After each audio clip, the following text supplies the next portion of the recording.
भगवान की जय। प्यारे कृष्ण कन्हैया लाल की जय।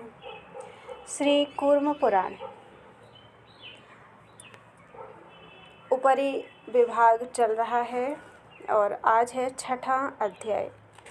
ईश्वर शंकर द्वारा ऋषिगणों को अपना सर्वव्यापी स्वरूप बतलाना तथा अपनी भगवत्ता का और इस ज्ञान से मुक्ति की प्राप्ति का निरूपण करना।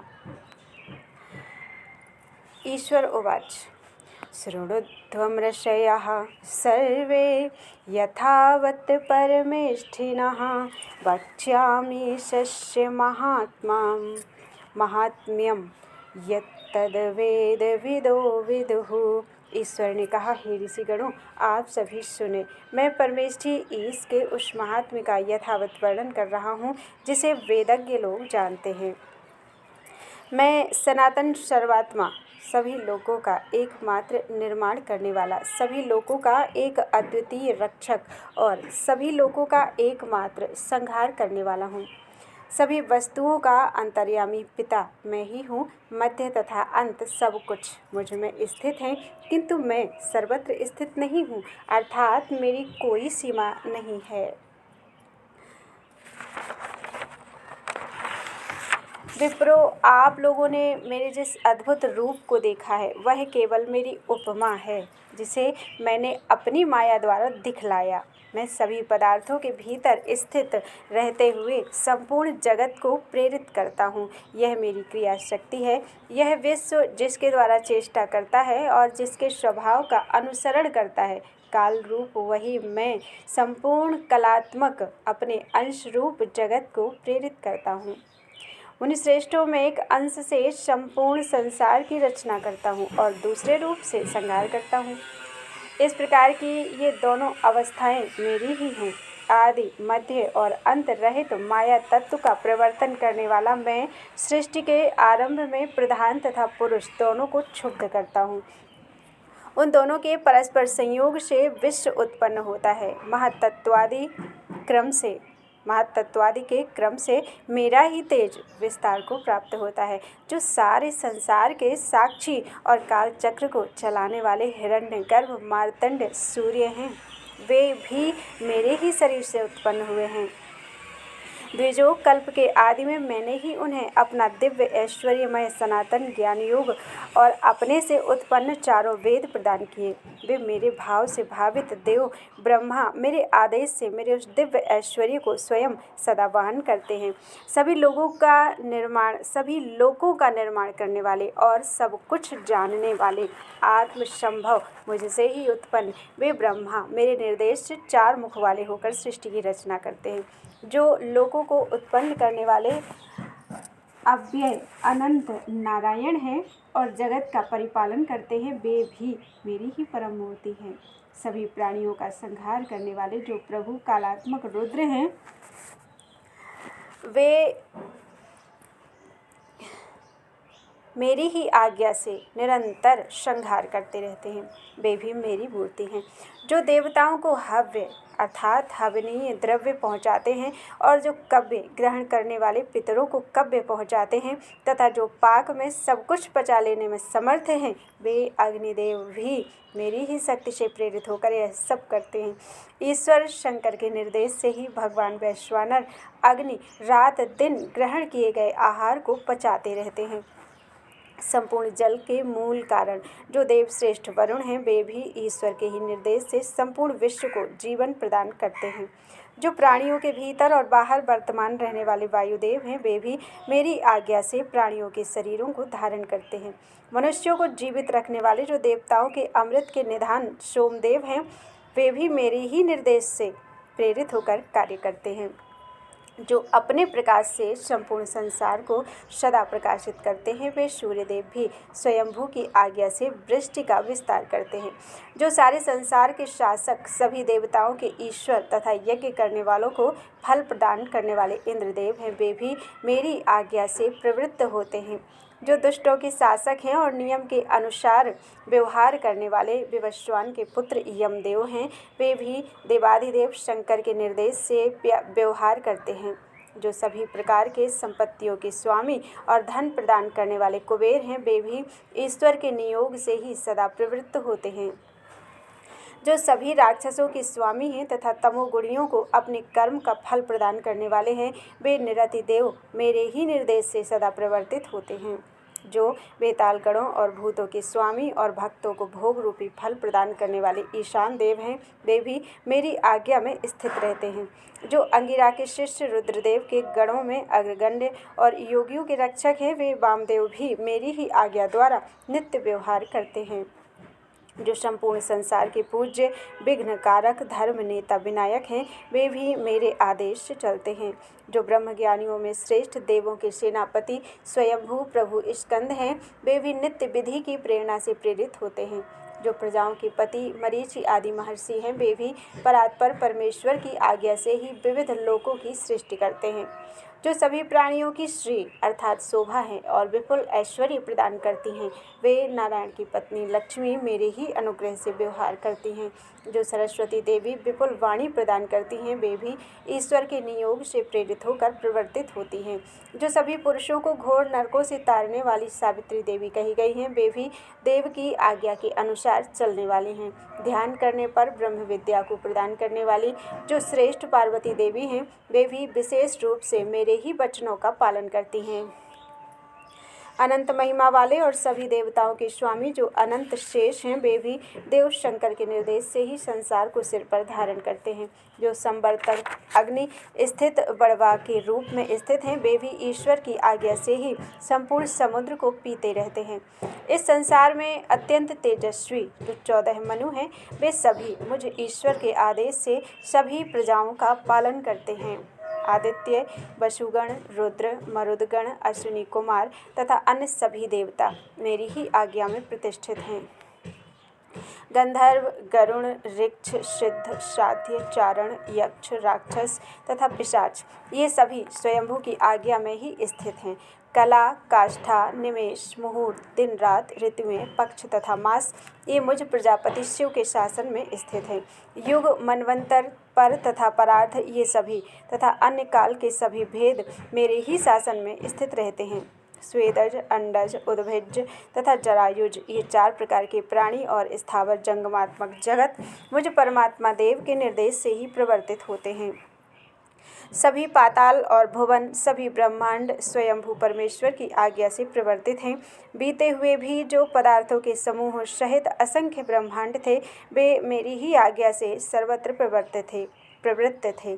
आगे भी जो ब्रह्मांड होंगे, वे भी सदैव परात्पर परमात्मा की आज्ञा का आत्मगत अपने अधीन वस्तुओं के द्वारा पालन करेंगे। पृथ्वी, जल, तेज, वायु, आकाश, मन, बुद्धि, भूत आदि अर्थात तामस, अहंकार और आदि प्रकृति ये सभी मेरी आज्ञा से कार्य करते हैं। जो संपूर्ण संसार की योनि और सभी देहधारियों को मोहित करने वाली माया है, वह भी ईश्वर के निर्देश से ही नित्य विभिन्न रूपों में विवर्तित होती रहती है। जो देहधारियों के आत्मस्वरूप परात्पर पुरुष देव कहे जाते हैं, वे भी नित्य ईश्वर के नियोग से ही कार्य करते हैं। जिसके द्वारा मोह रूपी कलमश को धोकर उस परम पद का दर्शन होता है, वह विद्या भी महेश की आज्ञा के वश में रहने वाली है। इस विषय में और अधिक क्या कहा जाए। यह संसार मेरी ही शक्ति से शक्तिमान है। मेरे द्वारा ही संपूर्ण जगत प्रेरित किया जाता है और मुझ में ही उसका लय भी हो जाता है। मैं ही भगवान ईश स्वयं प्रकाश सनातन और परमात्मा परम ब्रह्म हूँ। मुझसे अतिरिक्त और कुछ भी नहीं है। इस प्रकार यह परम ज्ञान मैंने आप लोगों से कहा, इसे जान लेने से प्राणी जन्म तथा संसार के बंधन से मुक्त हो जाता है। इति श्री कूर्म पुराणे षट्सहस्रयां संहितायां उपरि विभागे ईश्वर गीतासु षष्ठो अध्यायः। इस प्रकार 6000 श्लोकों वाली श्री कूर्म पुराण संहिता के उपरि विभाग में ईश्वर गीता का 6वां अध्याय पूरा हुआ। बोलो वृंदावन बिहारी लाल की जय। 7वां अध्याय शंकर ईश्वर द्वारा अपनी विभूतियों का वर्णन तथा प्रकृति महत आदि 24 तत्वों 3 गुणों एवं पशुपाश और पशुपति आदि का विवेचन। ईश्वर बोले, ऋषियों, आप सभी परमेष्ठी के प्रभाव को सुने, जिसे जानकर पुरुष मुक्त हो जाता है और फिर संसार में नहीं गिरता। जो पर से परतर, शाश्वत, निष्कल, ध्रुव, नित्यानंद, निर्विकल्प ब्रह्म है, वह मेरा परम धाम है। मैं ब्रह्मज्ञानियों में सर्वतोमुख स्वयंभू ब्रह्मा हूँ। मायावियों में मैं अव्यय पुराण देव हरि हूँ। योगियों में मैं शंभु और स्त्रियों में मैं गिरिराज पुत्री पार्वती हूँ। मैं द्वादश आदित्यों में विष्णु तथा अष्ट वसुओं में पावक हूँ। मैं रुद्रों में शंकर, उड़ने वाले पक्षियों में गरुण, गजेंद्रों में ऐरावत तथा षष्ठधारियों में परशुराम हूँ। ऋषियों में मैं वशिष्ठ, देवताओं में इंद्र, शिल्पियों में विश्वकर्मा और सुरद्वेषी राक्षसों में प्रहलाद हूँ। मैं मुनियों में व्यास, गणों में विनायक, वीरों में वीरभद्र और सिद्धों में कपिल मुनि हूँ। मैं पर्वतों में सुमेरु, नक्षत्रों में चंद्रमा, प्रहार करने वाले शस्त्रों में वज्र और व्रतों में सत्यव्रत हूँ। मैं सर्पों में अनंत देव, सेनानियों में कार्तिकेय, आश्रमों में गृहस्थाश्रम और ईश्वरों में महेश्वर हूँ। मैं कल्पों में महाकल्प, युगों में सतयुग, सभी यक्षों में कुबेर और गणेश्वरों में वीरक हूँ। मैं प्रजापतियों में दक्ष, सभी राक्षसों में निरति, बलवानों में वायु और द्वीपों में पुष्कर द्वीप हूँ। मैं मृगेंद्रों में सिंह, यंत्रों में धनुष, वेदों में सामवेद और यजुर्मंत्रों में शतरुद्री हूँ। मैं जपनीय सभी मंत्रों में सावित्री मंत्र, गोपनीयों में प्रणव, वैदिक सूक्तों में पुरुष सूक्त, साम मंत्रों में ज्येष्ठ साम हूँ। मैं सभी वेद के अर्थ को जानने वाले विद्वानों में स्वयंभुव मनु, देशों में ब्रह्मावर्त और क्षेत्रों में अविमुक्त वाराणसी क्षेत्र हूँ। मैं विद्याओं में आत्मविद्या, ज्ञानों में परम ईश्वरीय ज्ञान, पंचभूतों में आकाश और सत्वों में मृत्यु हूँ। यहाँ मृत्यु से धर्मराज समझना चाहिए, यमराज या धर्मराज को समझना चाहिए, जो प्राणी मात्र की अंतिम गति के कारण एवं निर्णायक हैं। मैं बंधन कारक पाशों में माया, संहार करने वालों में काल, गतियों में मुक्ति और उत्कृष्टों में परमेश्वर हूँ। इस संसार में अन्य जो कुछ भी अधिक तेज और बल से संपन्न सत्व पदार्थ है, उन सबको मेरे ही तेज से संपन्न जानना चाहिए। संसार में रहने वाले सभी जीवों को पशु कहा गया है। मैं देव, उनका पति, स्वामी हूँ, इसलिए विद्वानों द्वारा पशुपति कहा जाता हूँ। मैं माया रूपी पाश के द्वारा अपनी लीला से इन पशुओं अर्थात जीवों को बंधन में डालता हूँ। वेदज्ञ लोग मुझे ही पशुओं को मुक्त करने वाला मोचक कहते हैं। माया के पास से आबद्ध जीवों को मुक्त करने वाला मुझ भूतों के अधिपति अव्यय परमात्मा को छोड़कर अन्य कोई नहीं है।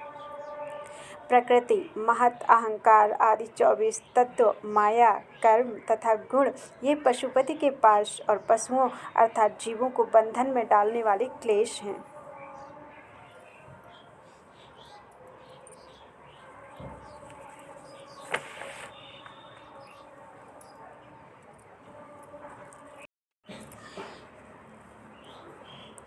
मन, बुद्धि, अहंकार, पृथ्वी, जल, तेज, वायु और आकाश, ये 8 प्रकृति हैं और दूसरे सभी पदार्थ विकार या विकृति हैं। कान, त्वचा, नेत्र, जीव तथा 5वीं नासिका, गुदा, जननेंद्रिय, हाथ, पैर और 10वीं इंद्रिय वाणी और शब्द, स्पर्श, रूप, रस तथा गंध, ये 23 तत्व प्राकृत अथवा अर्थात प्रकृति से उत्पन्न होने वाले हैं। 24वां तत्व अव्यक्त किंबा प्रधान है। वह गुणों से लक्षित होने वाला, आदि, मध्य तथा अंत से रहित और जगत का परम कारण है। सत्व, रज और तम, ये 3 गुण कहे गए हैं। इन तीनों गुणों की साम्यावस्था को अव्यक्त प्रकृति जानना चाहिए। सत्वगुण को ज्ञान स्वरूप, तमोगुण को अज्ञान स्वरूप और रजोगुण को मिश्र रूप अर्थात ज्ञान और अज्ञान दोनों का मिश्रित रूप कहा गया है। बुद्धि की विषमता से गुणों का भी वैषम्य होता है, ऐसा विद्वान लोग कहते हैं। बंध नाम वाले 2 पाशों को धर्म और अधर्म कहा गया है। मुझे अर्पित किए गए कर्म बंधन से मुक्ति के लिए होते हैं। आत्मा का बंधन करने वाले अविद्या, अस्मिता, राग, द्वेष तथा अभिनिवेश, इन क्लेश नाम वाले 5 अचल, दीर्घ काल तक स्थायी सा रहने वाले तत्वों को पाश कहा गया है। माया को इन 5 पाशों का कारण कहा जाता है। अव्यक्त मूल प्रकृति रूप शक्ति मुझ में प्रतिष्ठित रहती है। विकार युक्त तत्व, ये सब देवाधिदेव सनातन के ही रूप हैं। यही सनातन पुरुष बंधन है, यही बंधन में डालने वाला है, यही पास और यही पशु है, यही सब कुछ जानता है, परंतु इसे जानने वाला कोई नहीं है। इसे ही आदि पुराण पुरुष कहा जाता है। इति श्री कूर्म पुराणे षट्सहस्रयां संहितायां उपरि विभागे ईश्वर गीतासु सप्तमो अध्यायः। इस प्रकार 6000 श्लोकों वाली श्री कूर्म पुराण संहिता के ऊपरी विभाग में ईश्वर गीता का 7वां अध्याय पूरा हुआ। बोलो वृंदावन बिहारी लाल की जय। 8वां अध्याय महेश्वर का अद्वितीय परमेश्वर के रूप में निरूपण। सांख्य सिद्धांत से तत्वों का सृष्टिक्रम, महेश्वर के 6 अंग, महेश्वर के स्वरूप के ज्ञान से परम पद की प्राप्ति। ईश्वर बोले, श्रेष्ठ ब्राह्मणों, मैं दूसरे गुह्यतम ज्ञान को बताता हूँ जिससे यह प्राणी घोर संसार सागर को पार कर लेता है। मैं ब्रह्ममय, शांत, शाश्वत, निर्मल, अव्यय, एकाकी, अद्वितीय परमेश्वर तथा भगवान कहलाता हूँ। महद ब्रह्म मेरी योनि रूप है। मैं उसमें मूल माया नामक गर्भ धारण करता हूँ और उससे यह संसार उत्पन्न हुआ है। उसी से प्रधान पुरुष, आत्मा, महत्तत्व, भूत आदि, तामस, अहंकार, तन्मात्राएं, पंचमहाभूत तथा इंद्रियां उत्पन्न हुई। तदनंतर करोड़ों सूर्य के समान प्रकाशमान हिरण्यमय अंड उत्पन्न हुआ। उस अंड में मेरी शक्ति से उपब्रंहित महाब्रह्मा उत्पन्न हुए। अन्य भी जो बहुत से प्राणी हैं, वे सभी मेरे ही स्वरूप हैं। मेरी माया से मोहित होने के कारण वे पितामह स्वरूप को नहीं देख पाते। सभी योनियों में जो मूर्तियाँ उत्पन्न होती हैं, उनकी योनि परामाया है और मुझे ही पितृ स्वरूप विद्वान लोग जानते हैं। इस प्रकार जो मुझे ही बीज रूप पितृ स्वरूप प्रभु जानता है, वह सभी लोकों में धीर होता है और मोह को प्राप्त नहीं होता। मैं ही सभी विद्याओं का स्वामी, प्राणियों का परम ईश्वर, ओमकार मूर्ति, प्रजापति भगवान ब्रह्मा हूँ। जो पुरुष विनष्ट होने वाले सभी चराचर भूतों में परमेश्वर को नाश रहित और संभाव से देखता है, वही यथार्थ देखता है। जो पुरुष सब में संभाव से स्थित परमेश्वर को समान रूप से देखता है, वह स्वयं द्वारा स्वयं को नष्ट नहीं करता। इस कारण वह परम गति प्राप्त करता है। 7 सूक्ष्म तत्वों एवं 6 अंगों वाले महेश्वर को जानकर प्रधान तथा विनियोग को जानने वाला परम ब्रह्म को प्राप्त होता है। सर्वज्ञता, तृप्ति, अज्ञान, ज्ञान, स्वतंत्रता, नित्य अलुप्त शक्ति तथा अनंत शक्ति, ये विभु महेश्वर के 6 अंग कहे गए हैं। 5 तन्मात्राएं, शब्द, स्पर्श, रूप, रस तथा गंध, मन और आत्मा, ये 7 सूक्ष्म तत्व कहे गए हैं। जो हेतु रूपा प्रकृति है, वह प्रधान है और उससे होने वाले बंधन को ही विनियोग कहा जाता है। प्रकृति में लीन रहने वाली जो शक्ति है, उसे वेदों में ब्रह्म योनि और कारण रूप कहा गया है। अद्वितीय परमेष्ठी परात्पर सत्यरूप महेश्वर उसके पुरुष हैं। वे ही अद्वितीय देव ब्रह्मा, योगी, परमात्मा, महीयान, व्योम व्यापी, वेदों द्वारा ज्ञात होने योग्य पुराण पुरुष, अद्वितीय रुद्र, मृत्यु, अव्यक्त, एक बीज और विश्वरूप हैं। उन्हें ही कोई एक और कोई अनेक कहते हैं। दूसरे कुछ लोग उन्हें ही अद्वितीय आत्मा कहते हैं। वेदज्ञ लोग उन्हें अणु से अणुतर और महान से भी महत्तर महादेव कहते हैं। हृदय रूप गुहा में स्थित परात्पर पुराण पुरुष, विश्वरूप हिरण्यमय और बुद्धिमानों की परम गति प्रभु को जो इस प्रकार जानता है, वह बुद्धिमान पुरुष बुद्धि को पार कर जाता है, अर्थात परम पद प्राप्त करता है। इति श्री कूर्म पुराणे षट्सहस्रयां संहितायाम् उपरि विभागे ईश्वर गीतासु अष्टमो अध्यायः। इस प्रकार 6000 श्लोकों वाली श्री कूर्म पुराण संहिता के ऊपरी विभाग में ईश्वर गीता का 8वां अध्याय पूरा हुआ। बोलो वृंदावन बिहारी लाल की जय। त्वदीयं वस्तु गोविंदम तुभ्यमेव समर्पितम्।